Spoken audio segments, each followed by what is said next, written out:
What could be more terrifying than being told miles above the sea that the pilots flying your plane are lost? This is exactly what happened to 146 passengers on board a Boeing 737 over the Java Sea in February of 2006. The video you're about to watch tells the fascinating story of what happens when small mistakes begin to slip through the cracks and build up until they become impossible to ignore. This is the story of Adam Air Flight 782.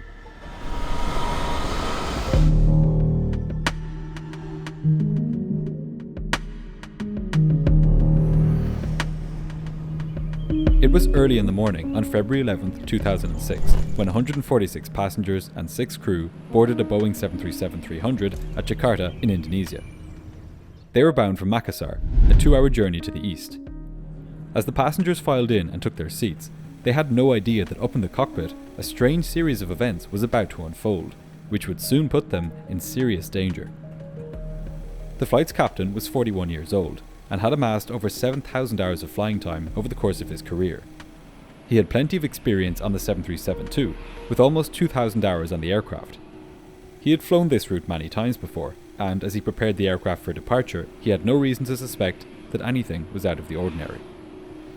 Sitting to his right was a 33-year-old first officer. The first officer had just shy of 3,000 hours flying experience, 800 of which were on the 737.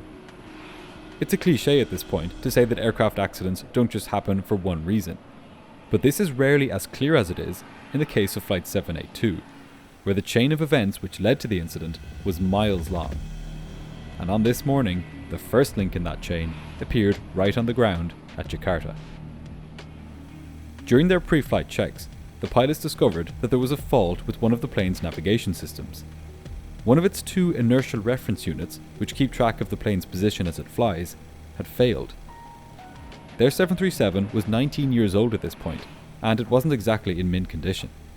The captain called up Adam Air's maintenance, who decided that at this point, the quickest solution was to simply swap out the faulty unit with a working one.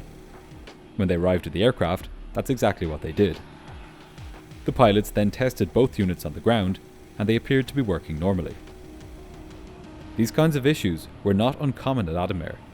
In fact, on this aircraft alone, in the previous 2 months, maintenance engineers had logged 18 problems with the plane's inertial reference system. The budget airline was growing quickly, and it was taking major shortcuts in the upkeep of its aircraft. It was only a matter of time before one of these shortcuts had deadly consequences. With the faulty navigation unit now replaced, the captain entered the plane's route into his flight management computer. In aviation, routes consist of waypoints connected by airways, which are basically roads in the sky. In all passenger aircraft developed since the 1980s, pilots program their route into this computer at the start of the flight, and the autopilot follows it all the way to the destination. As with most passenger aircraft of its era, in the 737-300, the Flight Management System, or FMS, is told its position by one of its inertial reference units. On this morning, the FMS was being told where it was by the left-hand inertial reference unit, or IRU-1. This was the one that had been working, not the one that had been replaced. With the flight plan now loaded into the computer, the rest of the cockpit preparation complete, and the passengers boarded, Flight 782 was finally ready to depart. At 10 minutes past 6 that morning, the aircraft was pushed back from its stand at Jakarta. On board were 146 passengers, 6 crew, and 10 tons of fuel. The pilots started the engines and began their taxi out to the runway. On this leg of the journey, the captain would be flying the aircraft, while the first officer handled the radios. It would be a mostly routine trip, apart from the fact that there were 3 trainee flight attendants on board. During the flight, they would be entering the cockpit one by one to be quizzed by the captain on certain procedures and protocols for their new role. These quizzes had not been authorized by the airline, however, and they would distract the pilots at a time when their attention badly needed to be on the aircraft itself. At 20 minutes past 6, the captain lined the aircraft up on the runway and set takeoff power. The engines roared to life, and Flight 782 began its roll down the runway. Within moments, the plane was airborne and climbing out east over the Java Sea. For the first few minutes, everything on board was normal.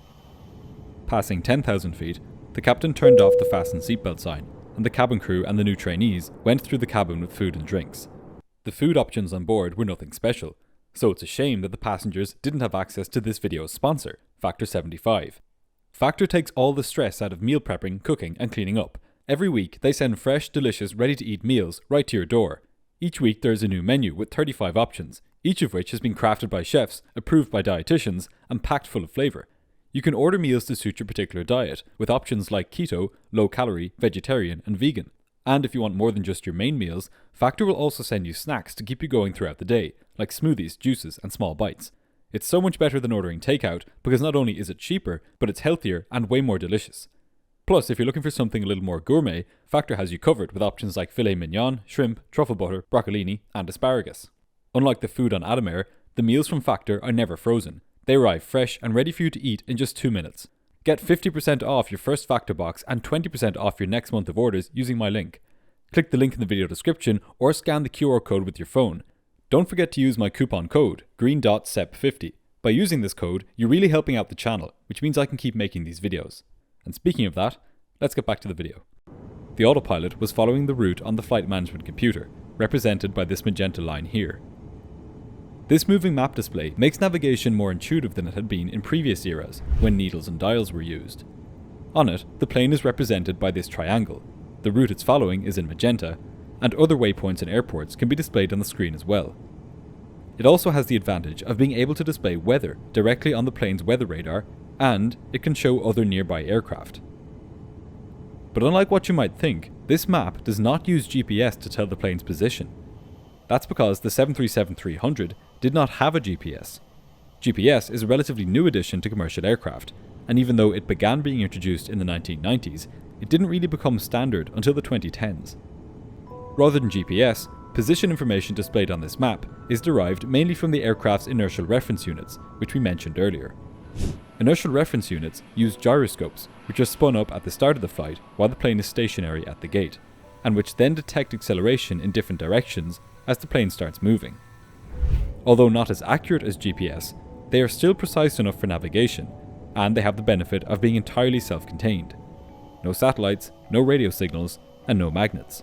Just a fast spinning mass which detects the plane's movement as it flies and displays it on this map.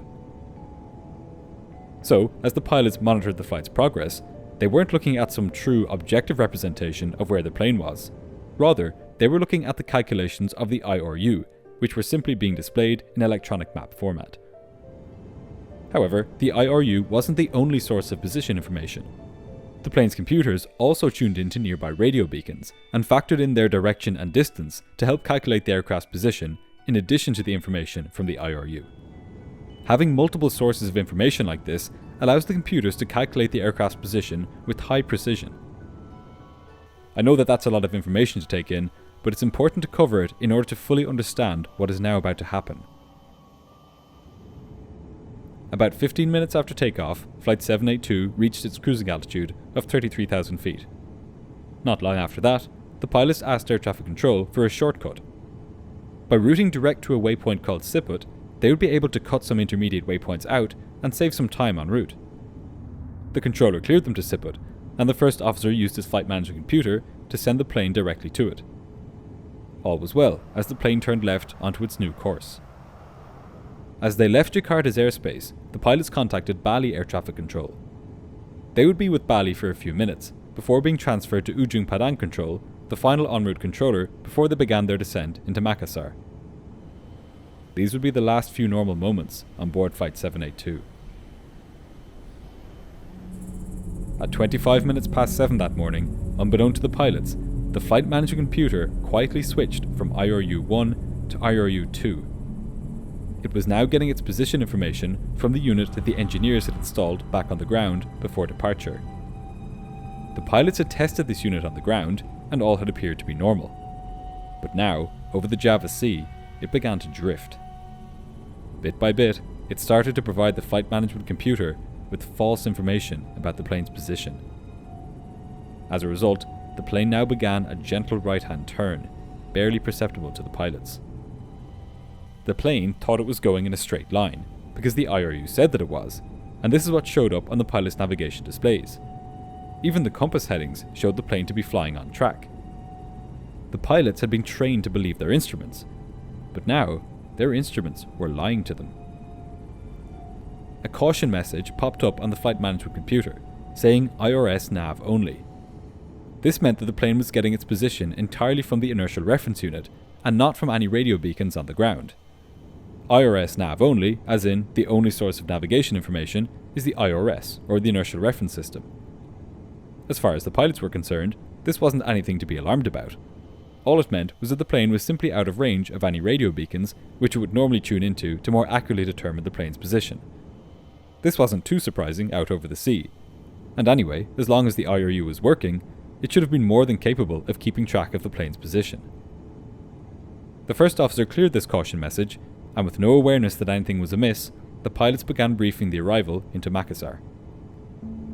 They checked the weather reports for the area, which showed that the skies were clear of clouds and the visibility was good. Their plan was to make a visual approach to runway 31, the airport's northwesterly runway. On this morning, they were the only flight approaching the island from the west, and they expected a hassle-free arrival. Bali Air Traffic Control then handed the flight off to Ujung Padang Control, the final en route controller for their flight. When the first officer radioed the new controller, he got his second shortcut of the day.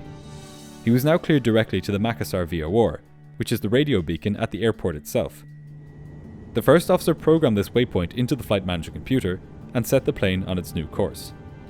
From here on out, the pilots would be flying directly to the airport. As far as they were concerned, they were now on the home straight. But with the aircraft's position information coming from the faulty IRU, the navigation display showed the Makassar beacon as being straight ahead, roughly east of the aircraft. In reality, the plane was still turning to the south, and the beacon was now off to its left-hand side. Both pilots and passengers were completely oblivious as the plane drifted further and further away from its planned route. However, the pilots weren't the only ones who were supposed to be monitoring the plane's flight path. Where was air traffic control in all of this? Hadn't they noticed the plane turning? At this point, it was already 10 miles off course.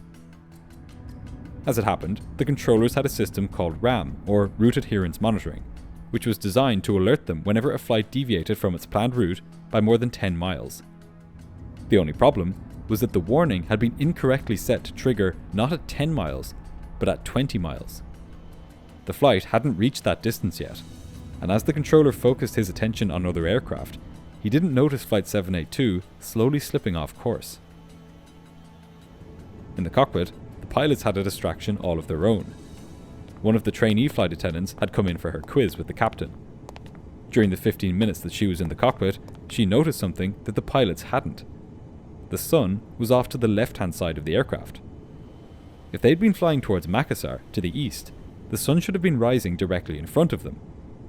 The fact that it was off to the left-hand side could only have meant one thing, that the plane was flying roughly south. But who was the trainee cabin crew member to question the pilots? Surely they knew what they were doing. And indeed, the captain did have a solution to this problem of the glaring sun. He covered his windscreen up with paper. Flight 782 continued straying south, going further and further off track. Back on the ground at air traffic control, the radar target for Flight 782 had split into two. The actual position of the plane, shown by this black target here, and identifiable by the squawk code 2351, which the pilots had entered into the transponder at the beginning of the flight, that target clearly showed that Flight 782 was deviating to the right of its planned course, which was along the W52 airway here. The other radar target, the one with all of the plane's information, that target was progressing normally along the flight's planned route. But this second target was not the real location of the plane. Rather, it was where the plane should have been. The controller should have known that this target was false because it was represented by a square rather than by a circle. But controllers at Makassar Airport Traffic Services had not received the required training for their jobs and didn't pick up on, or in any case, didn't inquire about the plane's actual position. Regardless of this, there was still a chance that the controller would discover what had been going on. Soon, Flight 782 would reach the 20-mile deviation limit, which would trigger the controller's alerting system. Finally, somebody would notice that the plane was going off course. The 146 passengers on board the flight would soon be safe, thanks to a piece of technology that was imperfectly calibrated, but which had saved the day nonetheless. But then, something odd started to happen. As the plane went further off track, it started to dip in and out of radar coverage. Coverage over the Java Sea was patchy, and besides, nobody was meant to be in this particular part of the airspace anyway. Just as the plane approached the 20 nautical mile limit, which would finally trigger the controller's alerting system, it began to slip outside the range of radar. It flickered on and off for a few minutes, being picked up and lost again, before finally dropping off completely. A crucial chance to notice that the plane was going off track had been missed.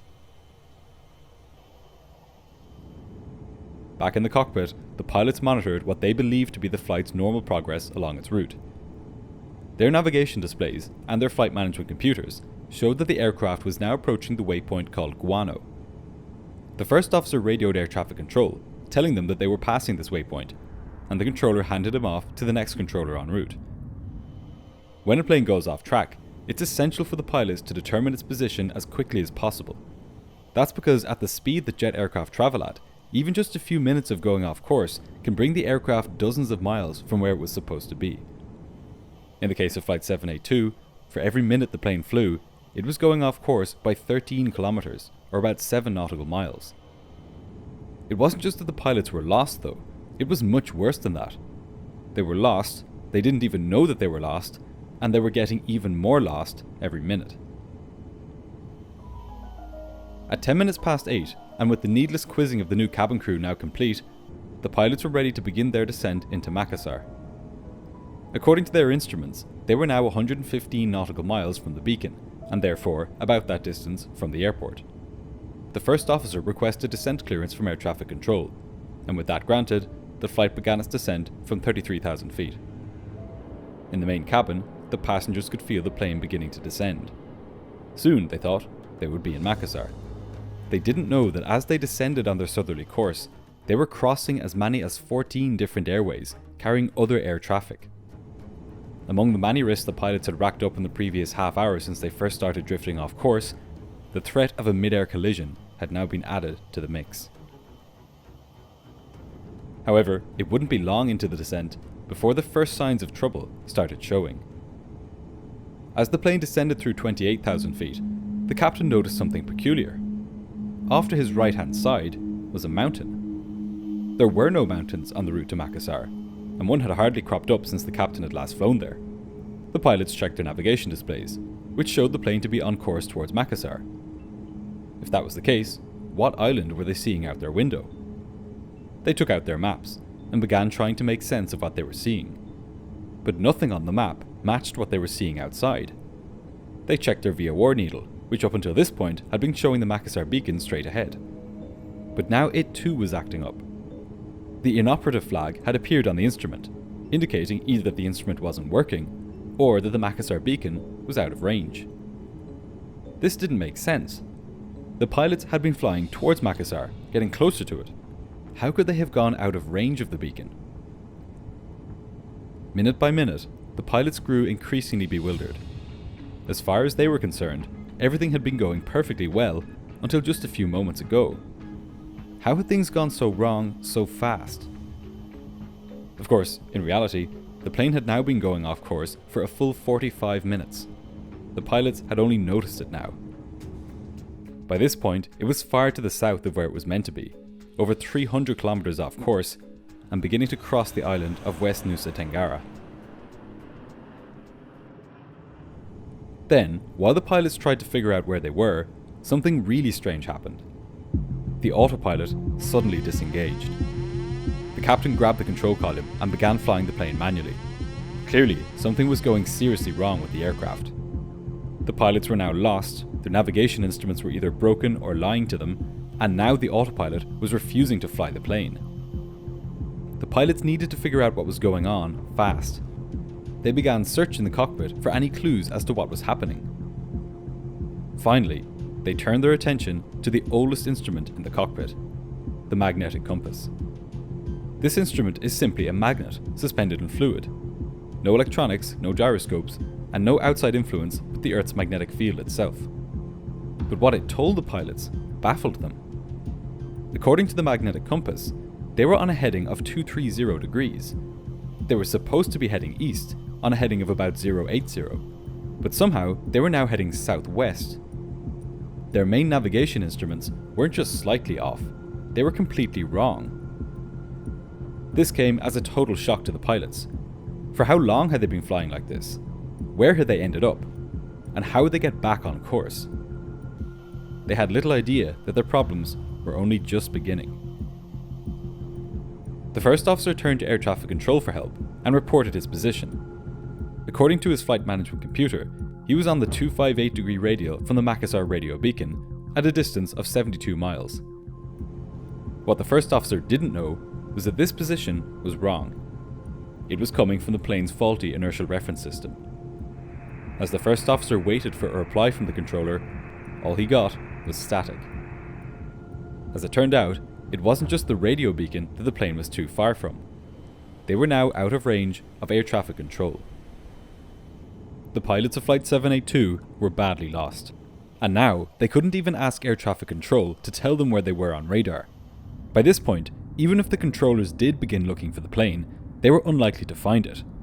How would they pick out this small black target hundreds of miles from where Flight 782 was supposed to be? The sensible place to look, after all, would be somewhere relatively close to the plane's planned position.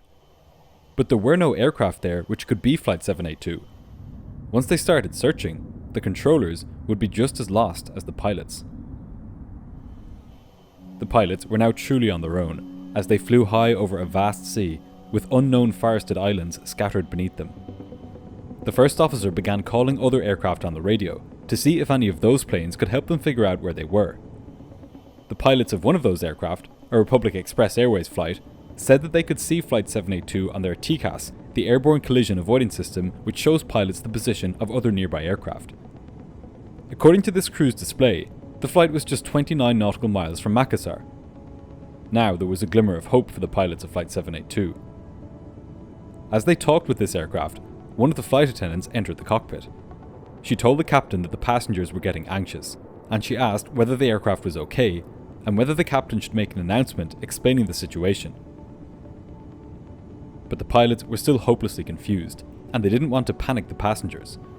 Besides, there was now a chance that by working together with this other aircraft, they would be able to figure out where they were in just a few short minutes. What was the point in panicking the passengers when they were just about to figure out where they were anyway?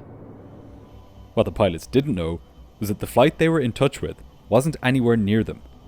The aircraft that crew saw on their TCAS was a different 737, hundreds of kilometers away from Flight 782. After a few more minutes of communicating with the crew of this plane, trying to see if they could see the same clouds and the same features in the terrain below, it became clear that it was just a case of mistaken identity. It was a devastating blow. The pilots were now back at square one. As the minutes ticked on, the pressure in the cockpit started mounting. The captain had his hands full flying the aircraft manually, while the first officer made repeated efforts to contact air traffic control via other aircraft. His hope was that one of the aircraft he talked to would be within range of air traffic control and would be able to relay his message to the controller. The flight was now so far off course that it would take as many as 6 different planes to relay their radio messages to air traffic control. All while this was happening, the pilots were switching their attention between their maps and what they could see out their windows. But they wouldn't have forever to figure out their position. As each minute passed, the aircraft burned through more of its precious fuel. They needed to get back on course before their tanks ran dry. Behind all of this was the horrible feeling that they had brought this dire situation entirely upon themselves.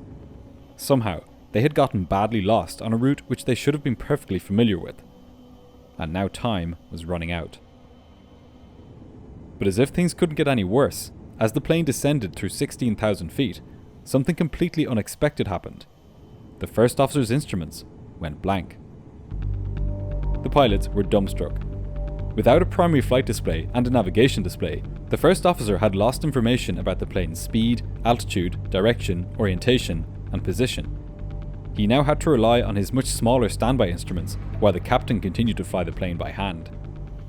Their aircraft was falling apart before their very eyes, and the crew had no idea why. What system would they lose next? The passengers were as yet unaware of the extent of the aircraft's difficulties. They had no idea that at the back of the captain's mind, now creeping its way forwards, was the possibility that he may have to ditch the aircraft in the sea. One thing was certain. the pilots weren't going to descend any further until they were absolutely sure about what was happening to their plane. The captain leveled off at 15,000 feet and took out the quick reference handbook. He needed to find out whether the aircraft's different problems were somehow connected. The autopilot tripping off, the blank screens, the failing navigation instruments, and the dodgy radios. What did all of these have in common? The captain followed the steps in the manual, taking note of the heading displayed on the magnetic compass and inserting it into the flight management computer. The idea here was that the plane was so badly lost, having built up a picture of where it was based on incorrect data from the faulty IRU, that the only salvation could be from inputting data from the much more basic instrument of the magnetic compass. But when the captain entered this information, it didn't have the desired effect. The plane's instruments still disagreed. The checklist said that if the pilots were unable to enter the plane's heading into the flight management computer, they should use the keyboard on the overhead panel to enter it directly into the inertial reference system. But the pilots didn't do this. By this point, they were so overwhelmed by all of the failures and confusion that they failed to follow through with the checklist. Human pilots, after all, are just a part of a much bigger system, and when that system starts to break down, pilots join the rest of the system in being more vulnerable to error, rather than less. But the troubleshooting persisted, however imperfectly. The pilots needed to find some way of unhooking the plane's navigation systems from the faulty inertial reference unit and hooking them back up to the working one. Above their heads, the IRU-2 fault light had illuminated, the very one that had lit up on the ground back at Jakarta. It signified that the right side inertial reference unit wasn't working, and that the pilots would need to switch back to the left-hand one. For this exact purpose, a switch existed, which would transfer all of the plane's navigation systems to the functioning inertial reference system, in this case, IRS-1. The captain flicked this switch, and then checked his instruments. But strangely, after he did this, the magnetic compass and the navigation display still disagreed about which direction the plane was pointing. Whatever issue the aircraft had, switching its navigation source hadn't solved it. However, much to the pilot's relief, moving this switch did at least have one positive effect. The first officer's instrumentation had now flickered back to life. But the pilot's relief didn't last long. According to the first officer's navigation display, the plane was now just a few miles from the Makassar radio beacon and was heading straight for it. All it took was a simple glance out his window to disconfirm this prospect. The plane was nowhere near Makassar. The pilot's attempts to reconfigure the navigation equipment had been woefully unsuccessful. They then consulted their charts and tried contacting other air traffic control centres near Makassar. They figured that they had to be within radio range of at least some of them. The problem was much greater than the pilots realised, though. They were checking the radio frequencies for airports on Sulawesi, the island on which Makassar was situated, over 500 kilometres to the north. None of these airports were even close to being within range. Running out of options, the pilots now had to resort to another way of fixing their position. They knew that along the airway they were supposed to be travelling on, there were navigation aids which they could tune into using their radios. Perhaps by tuning into these beacons, they could figure out where they were and get back on track. They checked their maps and picked out radio beacons along the airway. They tuned the frequencies of these beacons into their navigation radios and watched their instruments closely. But the needles never came to life. Just as it was with air traffic control, the aircraft was simply too far from any of these beacons to pick them up. The pilots were baffled. Was it that they were roughly in the right place, but that their instruments weren't working? Or were they way off track, with instruments which were working? There were other radio beacons nearby, which were within range of the pilots, but without even a vague idea about where they were, how would the pilots even know to tune into these? In order to figure out precisely where they were, they would first need to start out with at least a rough idea of where they were. But as the seconds ticked on, it began to look increasingly unlikely that they would even get that. This was much more than an embarrassing mistake for the pilots. They had messed up badly and put themselves and everybody else on board in grave danger. At this point, they began to grow desperate. The captain asked one of the flight attendants whether she knew if anybody on board was from Makassar. If they were, perhaps they would be able to tell if the island beneath them was their own. But the flight attendant didn't want to do this. The passengers were already concerned, and she didn't want to send them into a full-blown panic. The aircraft now had less than 1 hour of fuel remaining. With no navigation equipment but their own eyes, the pilots had to find a runway fast and get the plane down onto it. This would not be an easy task, given the mountainous and densely forested terrain below. What's more, not just any runway would do. They needed to find one which was big enough to take a Boeing 737. The captain began rolling his aircraft from side to side, looking down at the island beneath him. Somewhere there must be a runway. But as the minutes ticked on, all he could see were more mountains and jungle. A terrifying possibility now entered his mind. He may have to ditch the aircraft in the sea. The odds of surviving a ditching are close to zero, and they're even worse when rescue crews don't even know where to look. The captain knew that if he decided to put the plane down in the water, it would probably amount to a death sentence for everyone on board. But at this point, he feared that he may not have a choice. He told the cabin crew that he may have to ditch the aircraft in the sea, and that they should listen out for him to give the order to prepare for one. Flight 782 sailed quietly above the island of Sumba, its passengers fearing the worst, and its pilots desperately trying to find somewhere to land. Then, as the captain banked the aircraft, the first officer spotted something out his window. Far below them, on one side of the island, lay a thin strip of concrete. The pilots had found a runway. With little time to waste, and really with little choice, the captain decided that this is where he would put the plane down. He reduced power on the engines and put the aircraft into a descent. He then handed control over to the first officer, telling him to bring the plane down to 2,500 feet and to reduce his speed to 220 knots. This slower speed and lower altitude would allow the pilots to better judge whether the runway they had spotted was suitable for their aircraft.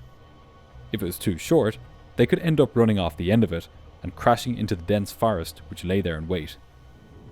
Even though they had found a runway, the pilots were, so to speak, not out of the woods yet.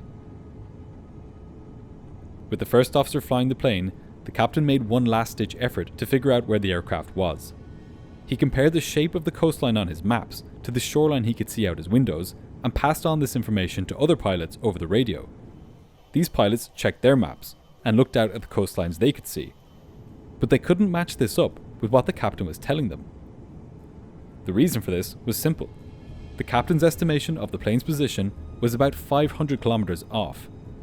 He was still convinced that he was flying over Sulawesi, the island on which Makassar was situated. In reality, he was all the way to the south, over the island of Sumba. Frustrated with his inability to fix his position, the captain finally accepted that he wasn't going to figure out where he was. His main priority now had to be making sure that the plane landed safely. At 25 minutes past 8 that morning, he told the senior cabin crew member to prepare for a landing somewhere on Sulawesi Island.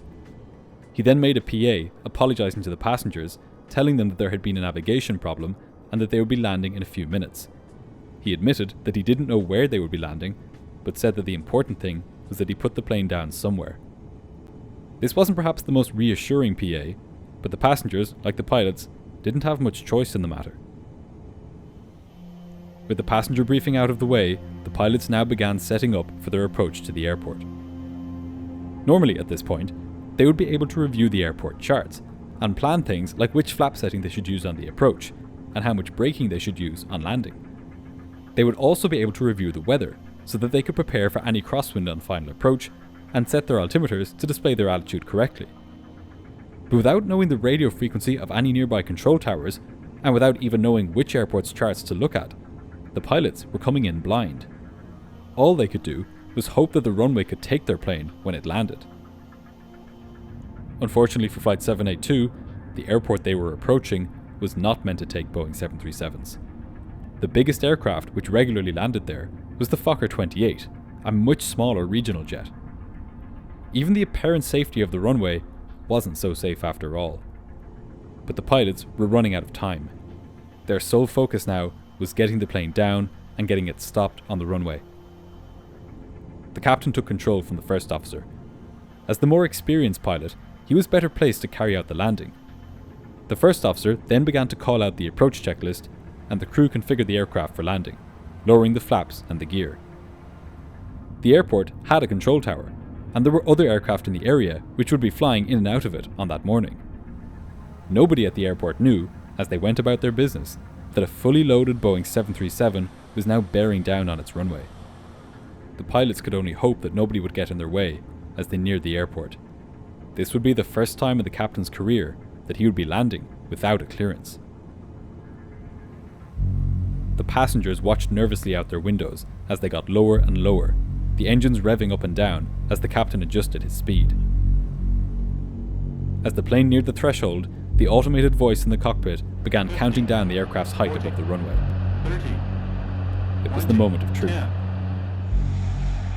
At 20 minutes past 9 that morning, Flight 782 touched down on the runway. The captain applied the brakes and gradually brought the aircraft to a stop. Everyone on board had survived the ordeal. Once he had pulled up at the gate, the captain figured out to his shock that he had landed at Tambolaka Airport, all the way south on the island of Sumba. He contacted Adam Air Operations Center in Jakarta, who told him to disembark the passengers and wait for the arrival of the Adam Air team from Jakarta, which would include maintenance engineers, to inspect the aircraft. When this crew arrived later that day, they fixed the aircraft and then flew it back to Jakarta without passengers, where it was quarantined by Indonesia's National Transportation Safety Committee. The captain was later fired by Adam Air. The reason that the inertial reference system switched over to the faulty unit mid-flight, causing the turn, was never determined.